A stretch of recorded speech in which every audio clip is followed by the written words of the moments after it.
Hello and welcome. The month of May is Asian American and Pacific Islander Heritage Month.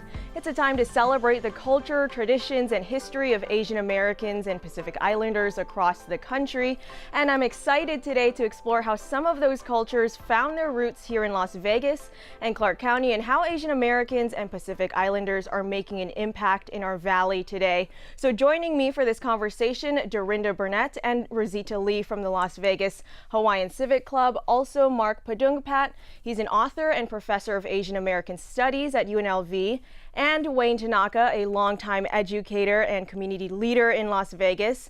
By the way, if you think his name sounds familiar, it's because he has a school named after him. In fact, Wayne Tanaka Elementary just celebrated its 15th year, so congrats to you, Wayne. Thank you. And thank you guys all for joining me. So we're going to start first with Auntie Rosita and Auntie Dorinda. In Hawaii, we call each other Auntie and Uncle. Right. Thank you guys first for the beautiful lei that we're wearing because it's May 1st. Yes, Lei it's Day. May 1st, May Day. Okay, the tradition started in 1929 in Hawaii when the steamships used to come in. We needed a day to celebrate spring. And so it became May Day. And it starts at sunrise and it ends at sunrise on May 2nd. So in Hawaii today, everyone will give each other lei. And when you give lei, it's a way of showing your aloha. And, just celebrating the day, celebrating spring, and celebrating a time of unity or lokahi within the culture. Well, the fragrance just reminds me of home. Hey, mahalo. That's right, you're from home. The leis that we have here are made from tea leaves, which is a royal plant that we honor. And yes, I was born in Hawaii, in Maui, but I am Filipino. So when I moved here, I was very much involved in the Filipino community as well as the other communities. Awesome. But it's Asian Pacific American Heritage Month. Mm-hmm. And you know, Nevada, Las Vegas specifically, is known as the Ninth Island. Tell us a little bit how that even got started. Well, because we had so many, I came here in 1979, and Wayne came way before that. 1972. 72, but I'm way older than he is. So, but coming here in 1979, I just missed the islands. But I wasn't the only one. There were so many other people that were already living here and working here, and they missed the islands as well. And we used to congregate at the California Hotel because that was a Boyd group hotel, and he used to bring a lot of Hawaiian people from Hawaii here. Well, eventually, as people were moving here, we formed organizations. One of the first ones was Kapoi Oka'aina, wasn't that? Kapoi Oka'aina Hawaiian Club was started by veterans, people from Hawaii who had served in the service and retired here. And they decided that they wanted to band together, and Kapoi Oka'aina, which is the very best, which means the very best, and that was started. And then in 1989, we started the Hawaiian Civic Club, of which I was a charter member, and helped Uncle Wayne Panoki to start that. And then we started to have festivals, and then pretty soon we realized, oh my goodness, we had so many people from Hawaii. And then somebody said, this has got to be an island, and so it's going to be the Ninth Island. And I remember Lynette Macaulay. Yes. Lynette Macaulay started printing Aloha shirts with the Ninth Island, and then we became known. What makes Las Vegas such an easy transition for people from Hawaii? Why did they choose here? Economics. Most definitely. It was cheaper to live here than in Hawaii. It still is cheaper to live here than Hawaii.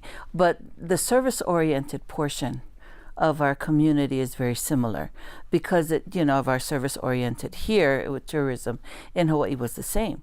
So it was like kind. And we always find that if we live here, family members come and visit. Yes. And they come often. Very often. Very often. The first year we were here, we moved here in 93. The first year we were here, we had 17 people from our family come and visit. And Auntie Rosita is right. Sam Boyd started, I know the woman who gave Sam Boyd the list of Hawaiians that lived here. Mm-hmm. And this was, Auntie Audrey DeCaris. Right. And when she did that, Sam Boyd mahaloed her by, thanked her by giving her freebies for whatever, basic things. Now we call them tokes, but it was, even given at that time. In Hawaii, we call it makana, which is just basically a gift. Okay. And so when Sam Boyd did that, it was really, impressive. And then a lot of them found that they could find jobs here. And the hotel industry was hiring a lot of people. And we also had a lot of people who moved from Hawaii to California. And then from California, they moved here. And we had a lot of Filipinos. We think of Hawaii basically as Hawaiian people, but we didn't have that many Hawaiian people, native Hawaiians moving at that time. And we had a lot of Japanese, and we had a lot of Chinese, Vietnamese, Koreans, and Filipinos. And as you may know, the Filipinos are the largest in number here now in Las Vegas amongst the APIs. We have about 250,000. So that's a lot. When you think of the population that we have here, I think there's 2 million now total in Las Vegas. And so we're really, what we need to do is we also help them with getting settled. We help them about education, where to send the kids to school, etc., where to shop. What we have done is we've been an information center for people moving in, and they always look to us. They look to the NAFA, the National Federation of Filipino American Organizations, to find out where can I work, what can I do, and so we're glad that we're able to give that information and help the population grow in Las Vegas. Yeah, Auntie Dorinda, you mentioned you get calls every day. Yeah, well, it comes in through our website, LasVegasHawaiianCivicClub.org. And we have everything from how do I ship my car here to what is the easiest part of town to live in, where's safe, of course, where can I find work? Where can I find childcare? And it's amazing to find out that Uncle Wayne can go over the educational portion of it. But when we moved here, I had one child because we lived on one side of the street, went to one school, the other one went to the other school. It was just zoned differently, and that zoning can be very complicated. So once you figure out how to work within the system, then you can accomplish a lot more. And with a growing population of people moving from Hawaii to Las Vegas, what are some of the topics or issues you guys are focused on now then? Employment is number one, okay? Education is number two. Real estate is probably most important. Housing. A lot of people from Hawaii, when they come here, they don't realize that, Vegas is a tough town. We're known as being a transient state, per se, because of the gaming influence. But a lot of us get sucked up into that realm of mentality, and a lot of people from Hawaii have been, destined to that for some time. What happens at that point is they don't realize you can be, evicted from your home within 24 hours. I experienced once when we first moved here, a woman who went to the store to buy milk for her child. When she came home, she was locked out. She had no clothes. She had nothing. So as a neighbor, she came, can you help? And it didn't matter if she was Polynesian, Hawaiian, what ethnicity. At that point, you help just for the sake of it. Helping, and correct. Hopefully it works. Right. It works best in, whatever economic situation they are in. So, Yeah, going off of that, I'm sure it's a big culture shock for a lot of people. Do they find that Aloha Spirit here still? Some yes, some no. Some people say that, you lose your aloha when you come here. I think it has to do with the gaming influence. But over time, you find out that, those are not the deep roots that you once had. So you look for places where you can find that. It could either be in a civic organization, like the Hawaiian Civic Club, or a cultural one, like a halau or a hula school, or an entertainment company of sorts, or people, the churches. Or churches, or churches that, will go ahead and extend an arm, and you feel the warmth, and you feel the aloha, and you just say, okay, this feels good right now. And that's why I brought up the churches, because I'm with Seek Jesus First Ministries, and as such, we do have a number of people calling or coming for assistance. And it doesn't matter what race, we're there to help. But we have found that there are quite a number of Asian American Pacific Islanders that need the help. And so we provide the resources, telling them what agencies to go to, and we are the connectors. We connect people to different agencies to get their help. And we're glad that we can do that. And so when people come from the islands, they hear it from other people. Oh, you have to go to Seek Jesus First. They'll help you. And that's why we're there, to help. Very nice. And food banks. Oh, yes. Seek Jesus First has a food bank. We have the food bank. On Tuesdays and Thursdays. Right. Yes. Switching gears a little bit, Professor Mark Paducah Pat, you are with UNLV. First, will you tell me a little bit about what got you inspired to delve into Asian American history? Yeah. I'm a PhD in American Studies and Ethnicity, and so I first got into ethnic studies, Asian American history as an undergrad at the University of Oregon. And that's where, as a Thai American, I grew up in LA, I was born and raised in LA, and taking Asian American history classes, I just felt like I was seeing me in the narrative, and I was seeing my community in the narrative. But what was interesting was that while I saw myself as an Asian American in history books and in ethnic studies classes, I didn't see anything about Thai Americans. And so at that point, as an undergrad, I somehow decided, I think under great mentorship from other professors, decided that I wanted to go to graduate school and write the first history of Thai Americans. It hadn't been written before. And so that's how I became really interested in just diving into the histories and experiences of Asian Americans, Pacific Islanders, and specifically Thai Americans. And I found that it just made me feel more human to explore these histories, that a lot of what I experienced, a lot of what I think people in my community experienced, that others had experienced this as well. And there's something about walking in others' shoes, even if you're reading about it in a book, that you can see similarities and you feel part of a larger humanity.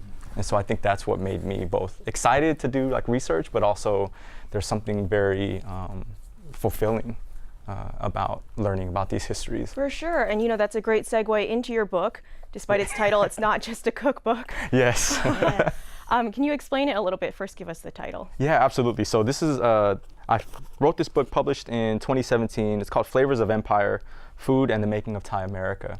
And it's a book that explores the history of Thai Americans going through food. And so it's not a cookbook. So yes, so a lot of people think, I think the best way to put it is, if you're looking for a book on the history of Thai food, it's not quite it. If you're looking for a book on the Thai American community, it's not quite it. It's about the way that food became central to the Thai American experience and Thai American community building in Los Angeles. But I think that it can be applied to thinking about other communities and other places as well. The importance of food and how it connects to immigration, how it connects to community building, the role of restaurants. Food festivals in identity and community. For sure, and maybe just dive into that a little bit here in Vegas. Food is a connector for everyone. When I moved here, I looked for all the Hawaiian restaurants I could over here. So maybe first talk about, how the Thai community here maybe unites over that. Yeah, absolutely. I mean, I think it's a similar story to what happens in LA. Thai Americans, and I think all communities feel this, right? Like you come to a new place, even if you're just coming from LA to Vegas, right? A new place, or you're coming from Thailand, there's something about just tasting and smelling and all these other senses related to food that just reminds you of something familiar, of home. Right. And I think that's something that Thai people chased in LA, and I think that it's something we continually chase here, looking for food that is familiar to us. But I also think that it allows us to try new foods, and it allows us to build community in that way too.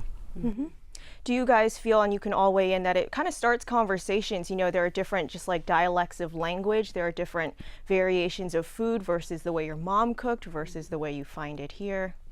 Right. I think we all want to, like you said, try different foods. in Hawaii, of course, because we are a cosmopolitan, we're a conglomerate of different cultures, we try everything, we love everything. I mean, I love everything. I love to eat. And Thai food was very interesting to me. And the fact that it's so spicy. Yes. Because our Filipino food is not spicy. Yeah. But boy, did it bite the tongue. Yeah, yeah. Yes. It's very good. And we have a lot of Thai restaurants now. Yeah. Here in Las Vegas. Yeah, there's a number of Thai restaurants, and I don't think it's surprising. I mean, I think one of the things that, and I know we know this, but one of the things that a lot of people don't see is that because of the service industry, because of these growing immigration patterns, like you get great food, Asian cuisine and Pacific Island cuisine here, that I think matches even some places in LA or San Francisco. It's just not seen, but the communities are here. We've established roots, and with those roots come the food that needs to sustain those roots. So do you have a large population?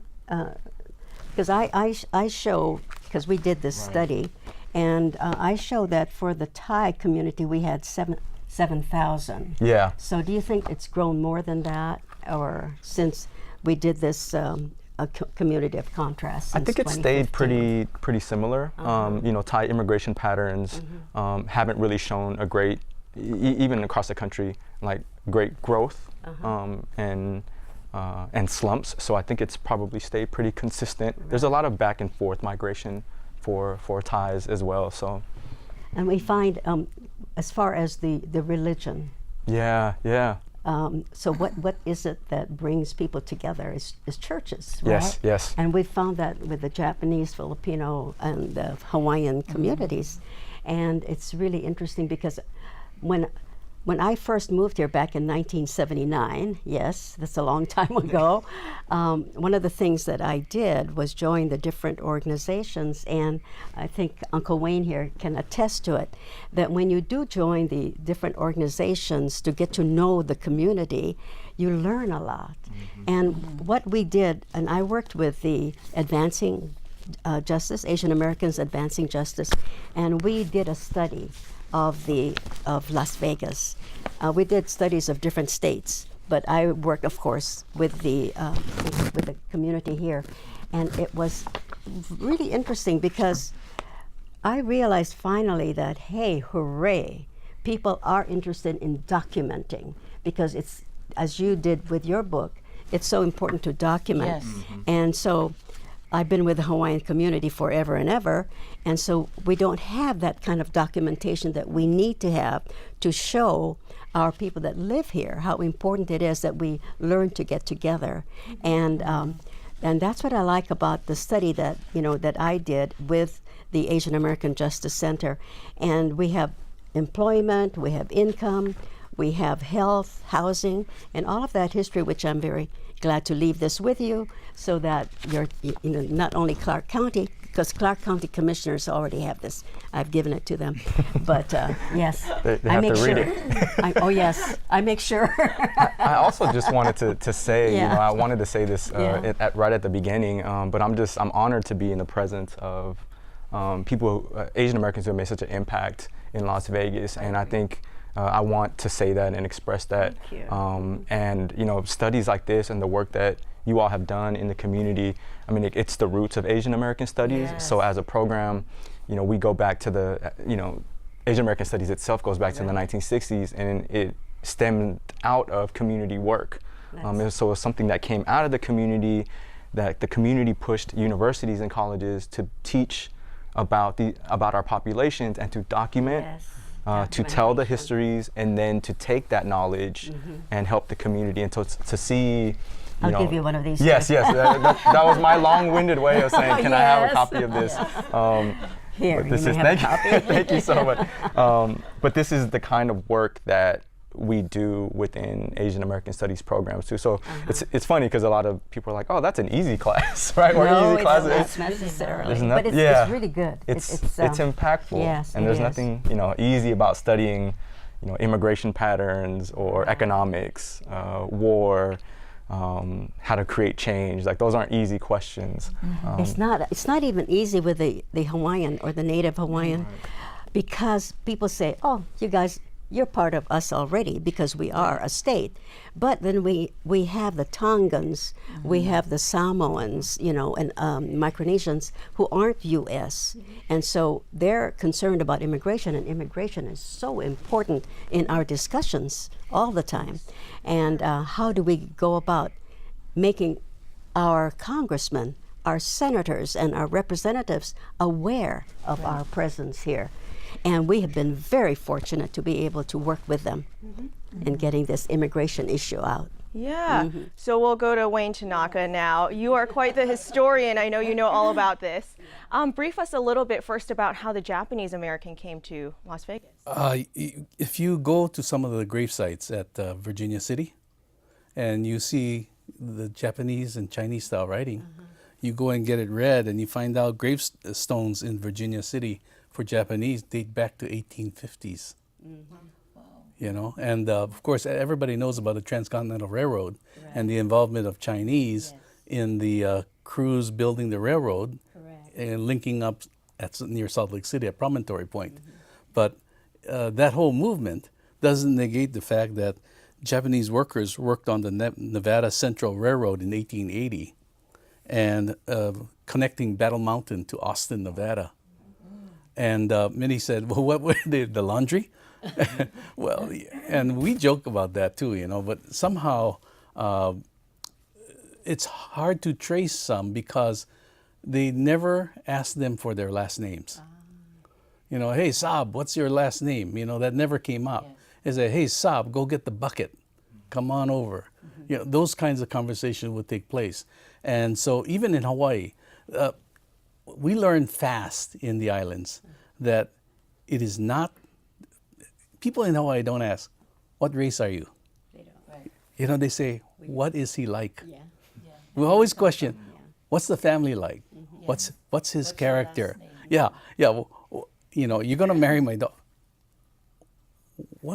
What's he like?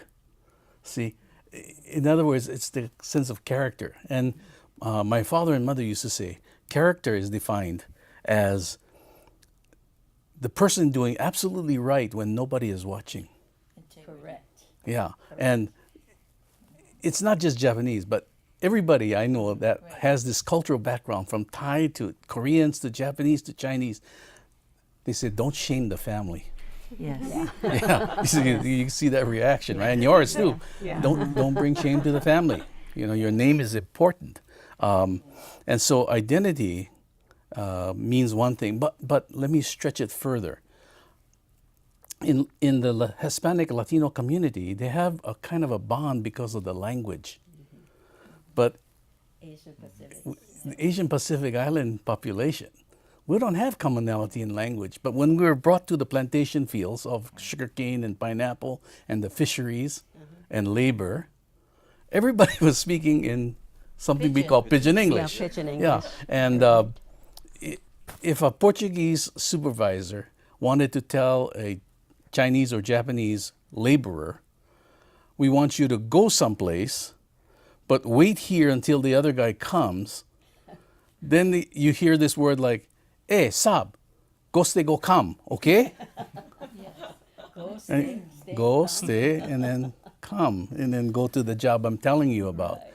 And sometimes as laborers, they had big responsibilities actually, because they lifted the irrigation gates to make sure that the sugarcane or the pineapple was planted or watered at the right time, every time.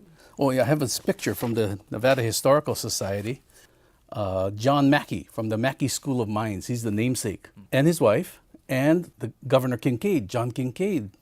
Now you're saying, okay, why does the governor of Nevada, John Mackey from the mines, and then dead center of that, President Ulysses S. Grant and his wife, and the only person kneeling in the picture is Mr. Yanada, who happens to be a recorded photograph of a Japanese person who was Ulysses S. Grant's mining guide. Oh my goodness. They entrusted him with the President of the United States.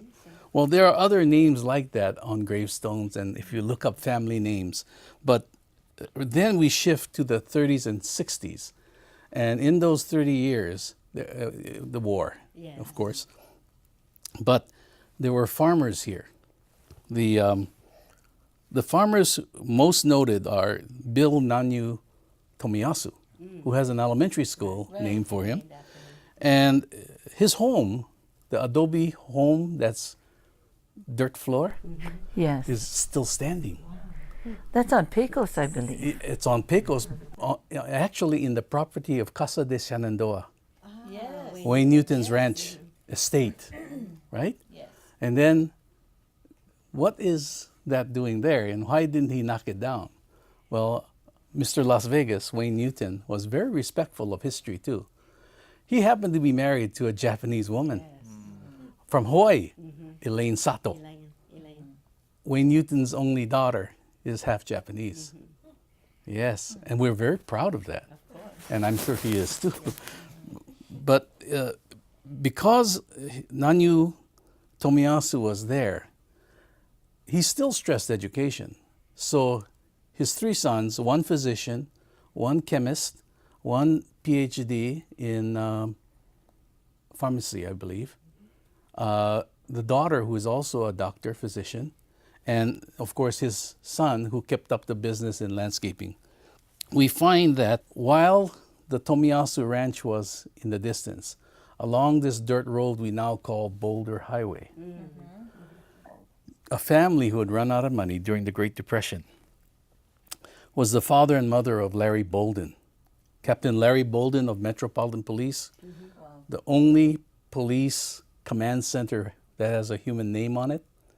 He was the first black police officer for the Metropolitan PD. Now, how does this relate to Tomiyasu? His father ran out of gas out on Boulder Highway and looked out in the distance. And so he and his oldest son walked to the light and came across Tomiyasu's home. Right, yeah. They ended up sharecropping because Larry Bolden's father was a pig farmer. And Tomiyasu had vegetables and fruit that sometimes not selling became food. So they sharecropped.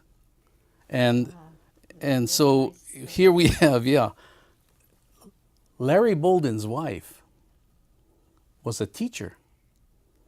And she was partnered in teaching with Jeanette Matsuura. Oh, Jeanette. Yeah, Auntie Jeanette. Yeah, I know. Yeah. I know Jeanette. And they taught together in an elementary school on the west side. And were quite a team of teachers. Wayne, you just have a history. Yeah, well, I don't want to go on and on and on, but then we have Alice Imanishi, who was born here in 1928 and eventually became a member of our JACL. Then we have the Yamashita family that farmed in Overton and Moapa Valley. We have George Goto, landscaper, and started the JACL here. Yes. George Enomoto, who graduated from Las Vegas High School, became an architect. I think Zamora was also part of that. Lorelei. Yes. Lorelei Zamora was the from first Filipino American Branch, teacher yes. in Clark County history. Wow.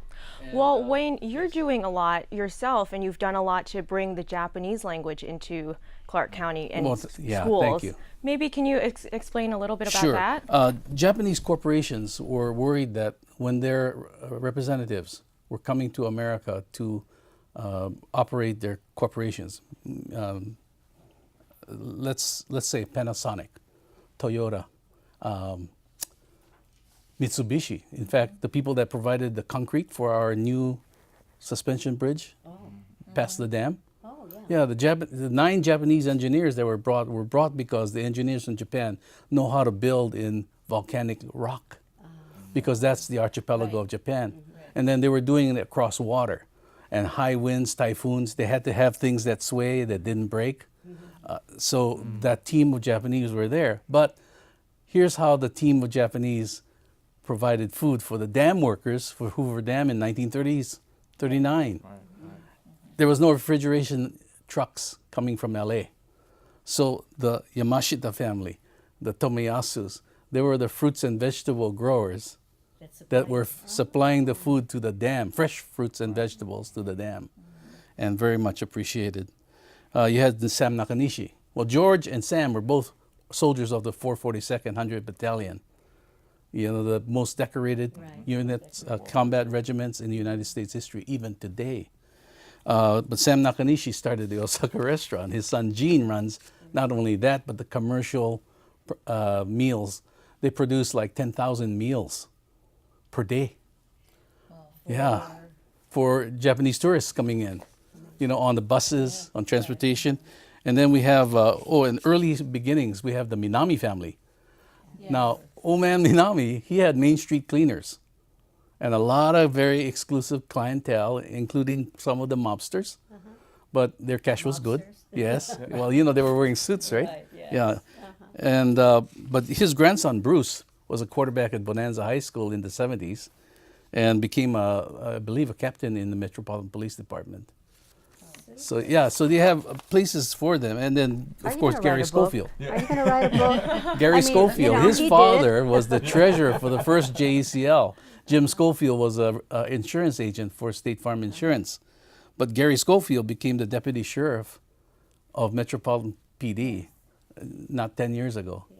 Yeah. And then of course Jim Tanaka, he was the bookkeeper and financial manager for Fletcher Jones Chevrolet, and his son played. No, his son Jimmy played halfback at Western High School. And then we have owners of restaurants, beauty salons, like my daughter. My daughter owns a hairdressers, school teachers, administrators, CPAs, bankers, attorneys. You know, you hear names like Garrett Ogata, Daniel Ishihara is with the school district, Bryce Kunimoto, Kyle Morishita, others. And then, and then of course the restaurant owners, like modern ones, Dean Okada and Mr. Nakamura from Nakasushi, Kaku Makino from Makino Restaurants. Then you had all the travel businesses, JTB, IACE, HIS Travel and Tours, Scenic Airlines, Papillon. These are all Japanese people, you know, and they're all contributing to this vast income of Las Vegas. They hire people. Economics, contributing to the economics. Yeah, and modern people like Joe Noda. Joe Noda has National Broadband Services with electrical contracting, video, voice, and all those data things that people do. Hotels, you know, they want connectivity and all that. And then, of course, you have the educational, civic, social societies, the JACL, the Japanese American Society of Nevada, the Japanese Language Teachers Association. Next year, you were talking about, we have a 24-year-old Japanese Saturday school. Right now, I think enrollment is about 196. They rent out Saturday out of Delta Academy, which I started as a charter school. And they go to school on Saturdays from 8 o'clock in the morning till 4. And they learn Japanese kendo, meditation, dance, mathematics, you know, all of the extra studies to make sure that they can, if they go back to Japan, they can do all the kanji, they can do all the math, and they can do all the stuff that gets them promoted in Japan, not just here.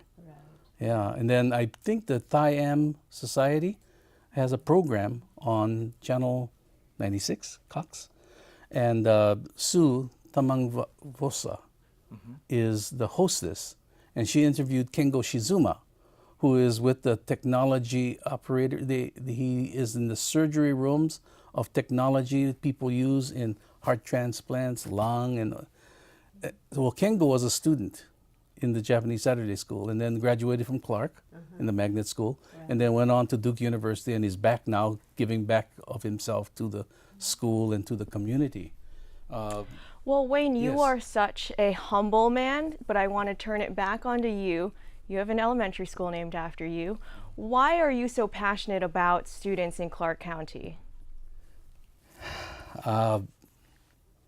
Well, Auntie Roa and I, we grew up in the same town. Yeah, Lahaina, Yeah. Maui. And so we have always said, there's a Japanese saying, Filipinos also say it, you know, we know you by who you walk with. Well, in the Japanese terminology, it says, kodomo no tameni, which means for the sake of the children. In other words, you can live one day or 100 years. And if you do nothing to help children develop and grow, you've wasted your life. They're the future. Yeah. So my father was a minister, my mother was a school teacher. And from a very young age, we were brought up, kodomo no tameni, for the sake of the children, do it right for the sake of the children, you know? Very and that's important. characteristic in all of us. Yes, yes. Don't shame the In family. yeah, correct. Remember your last name, you know? Yes. Yeah. Or be pono in Hawaiian. It is. You know, be pono, be right with everything that is you. What is you? What is your future? What is, you know, represent your past? Everything is just winded in together. Correct. It's a foundation that you set up. And that's, people always ask me, why are you still so very much involved in the, because I've been doing, you know, this kind of work for many, many years. And I say it's because of my children, my grandchildren, and my great-grandchildren. And by the way, I just had the 16th great-grandchild, who was born on Monday, this past Monday. And I'm expecting the 17th next month. So we're growing, you know. Right. But it's for them. It's for the children. And education is so important. And one of the things, Wayne, I've found that our Clark County School District sometimes doesn't look into the cultures of the AAPIs and Pacific Islanders and Native Hawaiians. And so it's up to us to keep talking to them. And also about the veterans. I know that I talk so much about the Filipino World War II veterans and the you know, working and fighting side by side with the Americans. But then we have a wonderful senator, Senator Harry Reid, who helped us with, you know, with the bills that came up, and he introduced them and made sure that they got to the floor. And so we were able to help the Filipino World War II veterans.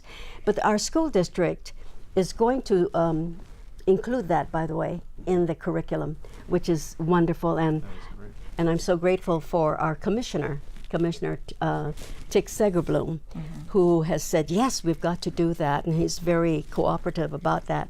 So education and our children, and I really don't like the fact that for many years Nevada was at the very bottom as far as, you know, our status in education. Are we getting above that now, Wayne? I think every day is a challenge. Every day is, Yeah, I like that answer. Every day is a challenge. But I think what's very important is this is a 24-hour town. So a lot of times parents aren't available at traditional times. Like if you go down, say, to the next state in a little small town, both parents are home at a certain time because, you know, they have jobs, they have work, but they're home. And in our town, sometimes with single parents and a shift designed income, it's very, very hard. So what we created are things like our safe key programs so that parents don't have to give up an hour's work. They don't have to rush and cause car accidents, but they have a time and place at schools where we can have their children supervised and in homework activities and to keep them closer to us.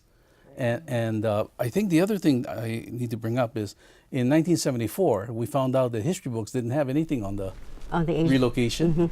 They didn't Also, have very right, much yeah. about Asian studies or anything. They didn't have anything about the Buffalo Soldiers. But it's going to be included this time. That's what I In heard. 1976, all textbooks Yeah. in Nevada could not be purchased unless they had the story of the Buffalo Soldier, the 442nd 100 Battalion, the redress process. And in fact, you should know this, June 11th, and that weekend, some of the survivors of Manzanar are having their reunion Here? at the California Hotel. Oh, wonderful. Right. Where Yeah. else? What? Yeah. I think in the Maili Wahana room. And in that same time period, the Filipinos are celebrating the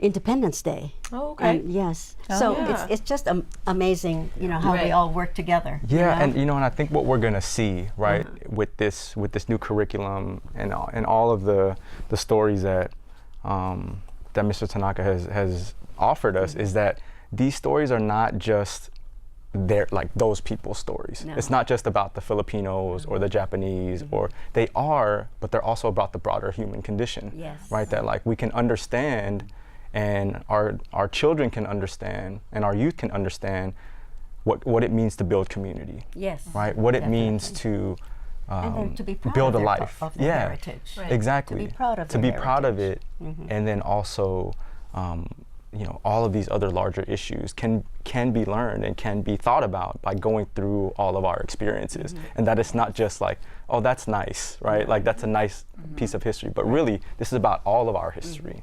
Well, Clark County School District and the state have been very responsive to teacher training programs and letting teachers, after they go to so many training sessions, to gain credit for lifting their income.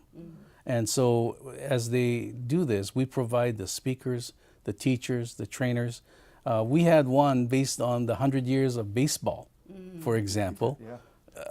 The Japanese have been playing in baseball, and in the camps, sometimes they had teams that were given permission to go to other places and in the local communities.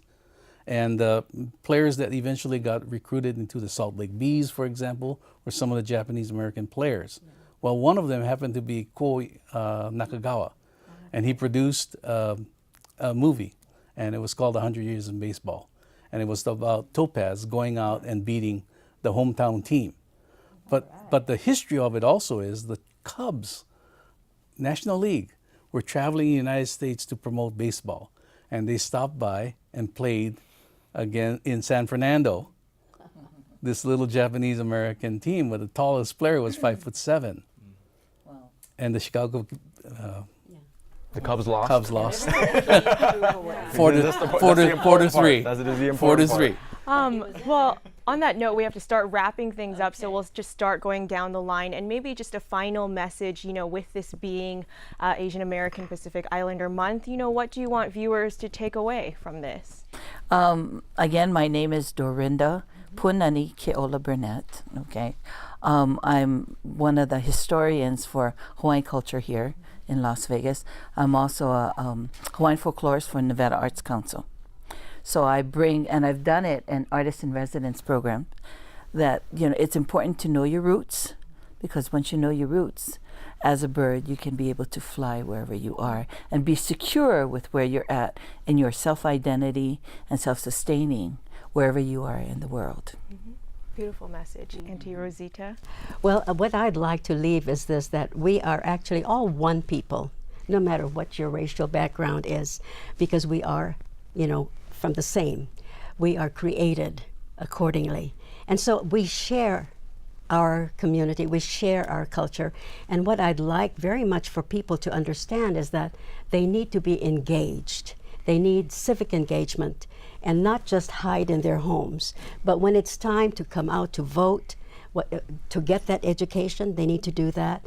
And when it's time to participate in the census, please come out and be counted. It's so important that all of us be counted. And maybe they don't understand why, and so it's up to us to educate them. We need to let them know that it is because of the count that we choose, and we're able to have the number of representatives in Congress. Yes. Our representatives, our congressmen, and our senators. And because of the count, then we also know how the government will be able to help the state financially, to take care of schools, to take care of police, to take care of infrastructure, all of this. And it is up to us as Asian Americans, Pacific Islanders, Native Hawaiians, to step up and be counted and to have our voice heard, because we matter in this community. We matter, and we need to have our voice heard by all. For sure. And Mark? Yeah, I think that in addition to what everyone else has said, that Asian American Studies is a thing. It exists. We actually offer courses and a major at UNLV, and we're really excited about the program. And that really for me, it's just important to understand that Asian Americans have made an impact in this city since the 1970s and 80s. Actually, way before that. But with growing numbers, right, since the 80s and the 90s, and that we are building communities here, that we've established roots here, and that it challenges this idea of Vegas as a transient place. And I think that's really important for all of us in Vegas to start to understand that that we do have community, we just have to look at the communities who are actually doing that work of building and establishing roots to see that we have a sense of identity and civic identity and pride of being from Las Vegas. Definitely, and I think that conversation has just proved it right here. You know, you guys, your lives intersect, you have common ground, and it's stuff maybe you guys didn't know about before.